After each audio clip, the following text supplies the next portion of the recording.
कहना है कि यह बदबू से भरी फिल्म है। निर्देशक ने पूरी सड़क को 17 टन मछलियों और जानवरों के शवों से भर दिया और यहाँ तक कि फिल्म के अंत में हजारों लोगों की बैठक का एक प्रसिद्ध दृश्य प्रस्तुत करने के लिए हजारों पुरुषों और महिलाओं को आमंत्रित किया। जो बात मेरे लिए सबसे ज्यादा हैरान करने वाली है वह यह है कि पूरी फिल्म का मूल स्पष्ट रूप से इत्र है, लेकिन यह लोगों को अंधीन धुएं की बदबू का एहसास कराता है। जब इस फिल्म की बात आती है तो ज्यादातर लोग सोचते हैं कि यह सिर्फ एक बड़े पैमाने का सिगरेट ड्रामा है, क्योंकि इसमें फिल्म इतिहास के सबसे बड़े अश्लील दृश्य का मंचन किया गया है। हालांकि फिल्म को सीमित छवि गुणवत्ता के रूप में वर्गीकृत किया गया है, लेकिन यह जो झटका लाती है वह इतिहास में दर्ज होने के लिए पर्याप्त है। आज मैं आपको जो फिल्म सुझाता हूँ वह है परफ्यूम। 1738 में पेरिस बिल्कुल भी रोमांटिक नहीं था। शहर में कूड़ा कचरा फैला हुआ था और प्लेग फैल रहा था। नागरिक शौचालय के मल को दूसरी मंजिल से सीधे सड़क पर फेंक देते थे और पूरा पेरिस दुर्गंध से भर जाता था। महिला दर्दनाक भाव के साथ जमीन पर गिर पड़ी। वह जोर से हांफने लगी और पानी की आवाज के साथ उसने अपने 5वें बच्चे को जन्म दिया। चूंकि पिछली बार मृत शिशु का जन्म हुआ था,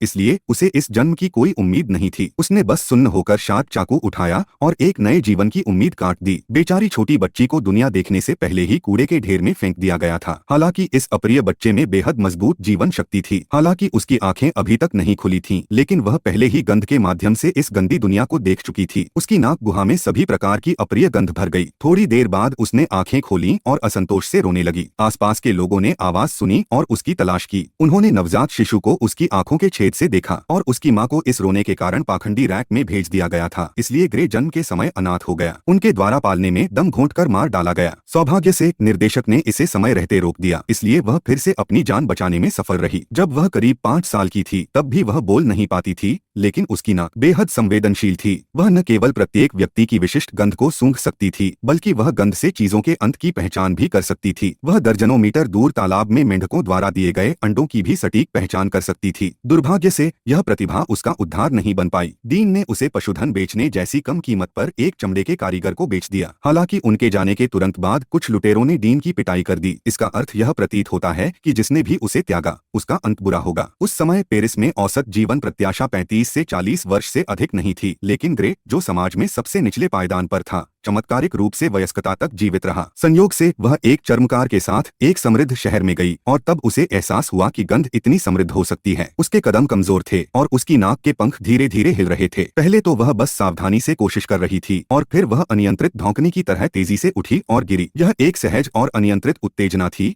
जैसे कि उसके शरीर की हर कोशिका एक घ्राण रिसेप्टर में बदल गई थी, जो हवा में असंख्य गंधों, रोटी की गेहूं की सुगंध, पनीर की मधुरता, सज्जनों के बालों का तेल, महिलाओं के सुगंधित पुरुषों को पकड़ने के लिए उत्सुक थी। वह नशे में थी और खुद को छुड़ाने में असमर्थ थी। उसका चेहरा सदमे और लालच से भरा था और वह किसी चीज से मोहित हो गई थी और वह अनजाने में एक इत्र की दुकान में चली गई। उस समय अधिकांश यूरोपीय रईस नहाने के मामले में आलसी थे, जिसके कारण उनके शरीर से खट्टी और बुरी गंध आती थी और वे इसे ढकने के लिए केवल इत्र का उपयोग कर सकते थे। और इस दुकान में महिलाएं, यह तब था जब वह लोकप्रिय यूलिन को खरीदने के लिए कतार में खड़ी थी, केवल ताजगी की एक बूंद के साथ। इन यूं की खुशबू दुकान में बनी हुई थी। ग्रे को यह भी पता चला कि जिस खुशबू ने उसे वास्तव में छुआ था वह स्टोर में मौजूद बोतलें और जार नहीं थे। उसने इसे फिर से आगे बढ़ाने की कोशिश की और अंततः उसकी नजर शांग यू पर पड़ी, जो ज्यादा दूर नहीं था। वह दूसरे व्यक्ति के शरीर पर सुगंध की आदी थी। पूरे रास्ते निवास का पीछा करती रही, लालच से सूंघती रही। उसने सोचा कि यहाँ आना प्यार की शुरुआत है, लेकिन उसे यह उम्मीद नहीं थी कि यह एक बुरे सपने की शुरुआत होगी। राहगीरों को पता न चले, इसके लिए उसने लड़की का मुंह और नाक अपने हाथों से ढक दिया। जल्दबाजी में किया गया यह नृत्य ही त्रासदी का कारण बना। लड़की जल्द ही मर गई और उसके शरीर की मादक सुगंध धीरे धीरे उसकी सांसों के साथ गायब हो गई। कुछ समय के लिए ग्रे थोड़ा घाटे में था। गायब इसलिए उसने लड़की को नग्न कर दिया और घबराहट से उसकी त्वचा के हर इंच को छुआ। उसने शरीर की बची हुई खुशबू को अपनी नाक में खींच लिया, जैसे कि केवल इसी तरह से वह अपने आंतरिक अवसाद को दूर कर सकती थी। आधी रात को ग्रे करवटें बदलने लगी और उसका हृदय अभूतपूर्व शून्यता से भर गया। उसे फिर से लड़की की खुशबू याद आई और अचानक समझ आया कि वह इतने सालों तक इतनी दृढ़ता से क्यों जी रही थी। अतीत के सारे कष्ट समझ की सीढ़ी बन गए। इस समय उसे दुनिया में अपने अस्तित्व के अर्थ और उद्देश्य का स्पष्ट रूप से एहसास हुआ,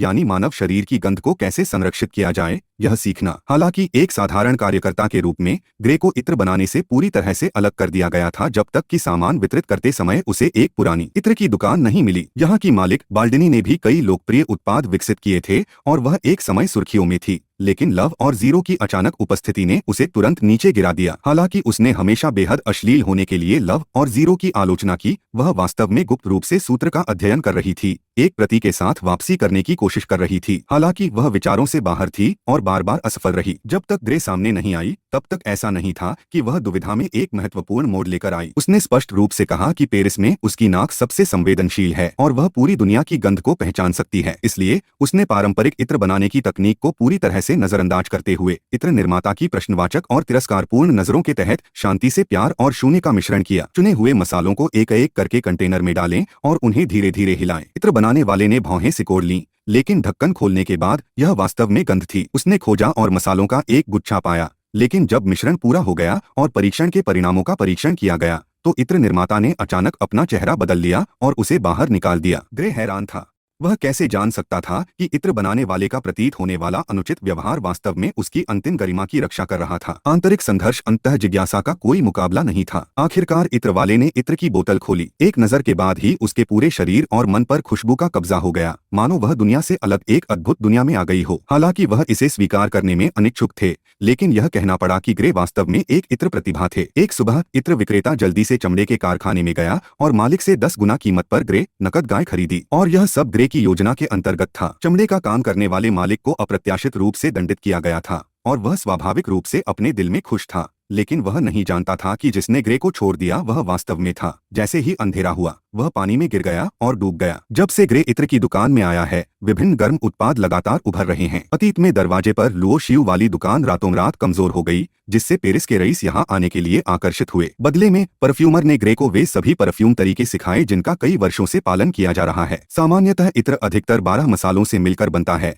लेकिन प्राचीन सामग्रियों में 13वें मसाले की भी कथा मिलती है। ऐसा कहा जाता है कि जिस व्यक्ति को यह मिल जाता है वह ऐसी अद्भुत खुशबू पैदा कर सकता है कि पूरी दुनिया उसकी दीवानी हो जाएगी, लेकिन वह मसाला कौन सा है यह कोई नहीं जानता। इस बारे में पूछे जाने पर ग्रे को तुरंत माई नाम की लड़की का ख्याल आया और उसका दिल भी खुशबू की लहरों से भर गया। उनका दृढ़ विश्वास था कि लड़की का शरीर पौराणिक 13वें प्रकार का था और उन्होंने गुप्त रूप से इसे निकालने की कसम खाई। इसलिए इत्र निर्माता ने आसवन प्रक्रिया उसे सौंप दी। ये तरीका बेहद शानदार है। इसके लिए एक आसवन बैरल में हजारों ताजे गुलाब रखने की आवश्यकता होती है। लंबे समय तक निष्कर्षण के बाद 1 औंस गुलाब का आवश्यक तेल निकाला जा सकता है। इस प्रक्रिया में ग्रे को एक क्रूर और आश्चर्यजनक प्रभाव महसूस हुआ। गुलाब तिरछा गिरा और फिर तिरछा मुरझा गया, मानो वह किसी अन्य मुद्रा में दिखाई दे रहा हो जो अधिक रहस्यमय था, और खुशबू लंबे समय तक बनी रही। जिस क्षण आवश्यक तेल टपका उसे ऐसा लगा कि उसने गुलाब की सुंदरता को नश्वर दुनिया से परे देखा और एक भव्य छलांग हासिल की। भोले भाले ग्रे ने सोचा कि उसने आसवन प्रक्रिया सीख ली है और समय और हर चीज की गंध निकालने की विधि में महारत हासिल कर ली है। इसलिए रात के अंधेरे में उसने एक बिल्ली को आसवन में डाल दिया और परिणाम स्वाभाविक रूप से असंतोषजनक था। यह सुनकर ग्रे का विश्वास तुरंत टूट गया और वह बेहोश हो गया, जैसे कि उसकी आत्मा छीन ली गई हो। डॉक्टर को पता नहीं था कि उसकी हालत के साथ क्या किया जाए,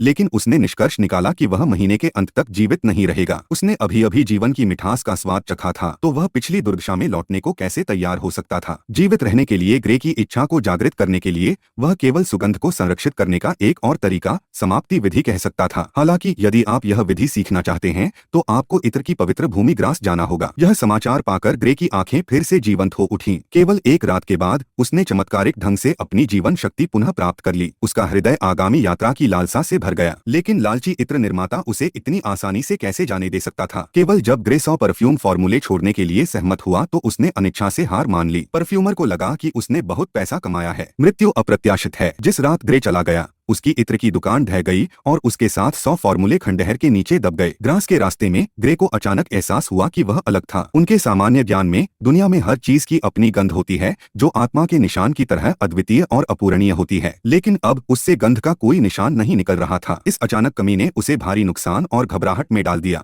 जैसे कि उसे पूरी दुनिया ने अस्वीकार कर दिया हो। इतने प्रबल भावनात्मक प्रभाव के तहत उसके दिल में एक तत्काल इच्छा उमड़ पड़ी। उसे लड़की के शरीर की खुशबू निकालनी होगी और अपनी आत्मा पर निशान बनाना होगा, क्योंकि केवल इसी तरह से वह साबित कर सकता है कि वह अस्तित्व में है। शायद यह भाग्य की कृपा थी कि जब ग्रे ग्रास के पास आया तो उसे एक लड़की की परिचित खुशबू का सामना करना पड़ा। गंध कान की बेटी से आ रही थी। हैसियत में अंतर ने उसे करीब आने से रोका, लेकिन वह पहले से ही अपने दिल में लड़की को दृढ़ता से याद कर चुका था। अवधारण की विधि को बेहतर ढंग से सीखने के लिए उन्होंने एक फूल कारखाने में काम किया और अद्भुत गति और समझ के साथ रुकने की विधि में महारत हासिल कर ली। उसने अपना निशाना कारखाने की सबसे सुगंधित फूल वाली लड़की पर लगाया, बिना किसी तरंग के उसे मार डाला और फिर उसे तेल के बैरल में भिगो दिया। लेकिन परिणाम ने उसे बहुत निराश किया। हालांकि ग्रे ने हार नहीं मानी, इसके बजाय उन्होंने असफलता से तथाकथित अनुभव सीखा। ऐसा लगता है कि तेल का विसर्जन शोधन की कुंजी है, इसलिए उसने फिर से एक युद्ध स्तर की महिला पर अपनी पागल निगाहें डाली। महिला ने तेल का डिब्बा देखा और सोचा कि ग्रे को कोई विशेष शौक है,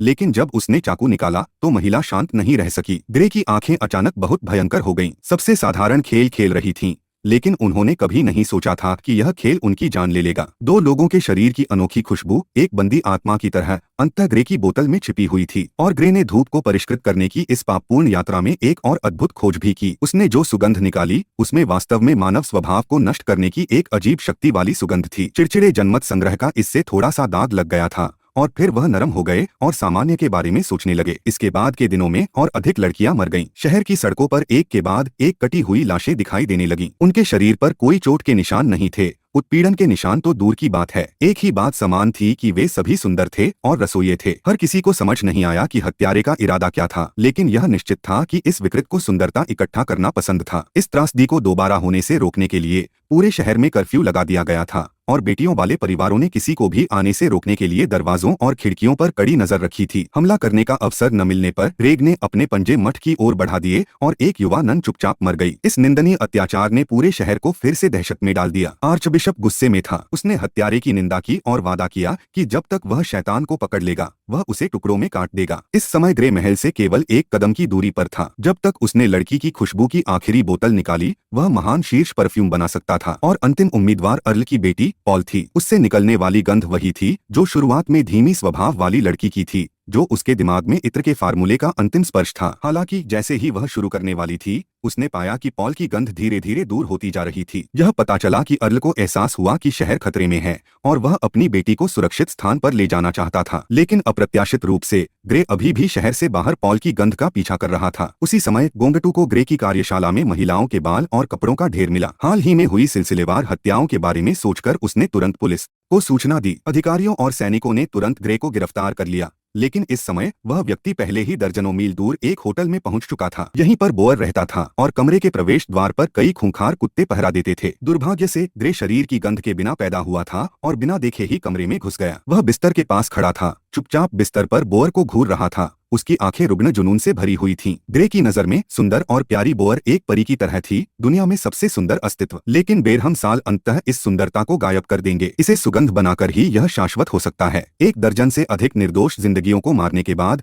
ग्रे ने आखिरकार बेटी की सभी सुगंधें एकत्र कर ली। उसने इन मसालों को एक एक करके मिलाया और खुशबू की आखिरी बूंद उसमें टपकाने के साथ पाप के पोषण के तहत अद्वितीय इत्र की एक बोतल विकसित की गई जो केवल किंवदंतियों में मौजूद थी। हालांकि इस महत्वपूर्ण क्षण में पीछा करने वाले अधिकारी और सैनिक आ गए। उन्हें इस बात का अंदाजा नहीं था कि ग्रे के पास पहले से ही दूसरे कंधे वाले देवता का जादुई हथियार था। गिरफ्तार और कैद होने के बाद उससे पूछताछ करने वाले पहले व्यक्ति पॉल के पिता थे। वह बेहद दुखी और खुश था और उसे समझ नहीं आ रहा था कि ग्रे बिना किसी शिकायत के अपनी ही बेटी को क्यों मार डालेगा। लेकिन दूसरा पक्ष उसे हमेशा एक ही वाक्य में उत्तर देता था। ग्रे की मृत्युदंड को जल्द ही एजेंडे में रखा गया। इस भव्य और क्रूर नरसंहार को देखने के लिए हजारों लोग उस चौराहे पर आए जहां उसे फांसी दी जाने वाली थी। हालांकि जेल में ग्रे असामान्य रूप से शांत था। उसने परफ्यूम की बोतल अपने हाथ में कसकर पकड़ रखी थी। जब अधिकारी और सिपाही उसे दबाने आए तो उसने धीरे से बोतल का ढक्कन खोल दिया। अजीब बात तुरंत फैल गई। जिन लोगों को इसकी गंध महसूस हुई उन्होंने उसकी बात मान ली। पवित्र पूजा में बदल गया। यहाँ तक कि क्रूर जल्लाद भी उसके पैरों पर झुक गया। ग्रे ने फिर से परफ्यूम निकाला और रुमाल पर टपका दिया। उसके हाथ हिलाने से स्वर्गीय सुगंध हवा के साथ फैल गई, जिसने सभी के मन को हरा दिया, जिसमें महान नेता भी शामिल थे जो उसे टुकड़े टुकड़े करना चाहते थे। सब भूल गए कि वे यहाँ क्यों आए थे। इत्र ने उनके शरीर में सबसे आदिम प्रेम जगाया, इसलिए इन लोगों ने कपड़े उतारना, एक दूसरे को छूना और चूमना शुरू कर दिया। हजारों लोगों के कार्निवल के दृश्य को देखते हुए ग्रे को अचानक एहसास हुआ कि उसके हाथ में बचा हुआ इत्र पूरी दुनिया को जीतने के लिए पर्याप्त था। लेकिन ग्रे इससे खुश नहीं था। क्योंकि उसने उस पहली लड़की के बारे में सोचा था जिससे वह मिला था। उसकी कल्पना में लड़की पुनर्जीवित हो गई और वह उसकी आंखों में प्यार के साथ मुस्कुराया। उस पल ग्रे को अचानक पहली बार वहाँ की मादक खुशबू का मतलब समझ में आया। पता चला कि यह तथाकथित प्रेम था। अब उसके पास एक इत्र है जो हर चीज को नियंत्रित कर सकता है, लेकिन वह अब उस प्यार को नियंत्रित नहीं कर सकता है और उस विशेष गंध की याद उसके जीवन में एक अमिट दर्द बन गई है। व्यामोह और पागलपन में वह इससे चूक गया। इस समय उसका चेहरा रोता हुआ करुण और घृणित था। 25 जून 1967 को वह अपने जन्मस्थान पर लौट आए, जो चोरों, हत्यारों, वेश्याओं और भगोड़ों का जमावड़ा था। उसने एक बूंद भी गिराए बिना बचा हुआ सारा इत्र अपने ऊपर उड़ेल लिया और इसकी तेज सुगंध ने उसके आसपास के लोगों को भ्रमित और मंत्रमुग्ध कर दिया। लोग उसकी जीभ को चूमने और काटने के लिए दौड़ पड़े। प्रतिभा और उसकी प्रेमिका की गंध एक हो गई और पेरिस के बाजार की प्रदूषित हवा में सब कुछ गायब हो गया। ऐसा लगता था जैसे वह इस दुनिया में कभी था ही नहीं और भरपूर फूल खिलने के बाद वह हवा के साथ गायब हो गया। उसके पास दुनिया की सबसे संवेदनशील गंध की भावना है, जो दुनिया की हर चीज को अलग कर सकती है, लेकिन वह खुद को सूंघ नहीं सकता क्योंकि उसमें कोई गंध नहीं है। वह सड़कों पर भूत की तरह घूमता रहता है, किसी का ध्यान नहीं जाता। इसलिए एक तरह से खुद को स्पष्टीकरण देने के लिए उसे दुनिया का सबसे उत्तम इत्र बनाना पड़ा। वह वास्तव में जो चाहता था वह खुशबू नहीं थी, बल्कि वह ध्यान और प्यार था जो वह लाता था। उसने सोचा कि जब तक उसके पास सबसे उत्तम इत्र है, दुनिया उसे पसंद करेगी। वास्तव में जब खुशबू खिली और हर कोई प्रशंसा में घुटने टेक गया, तो उसने केवल एक खाली आत्मा और पाखंडी धर्मपरायणता देखी।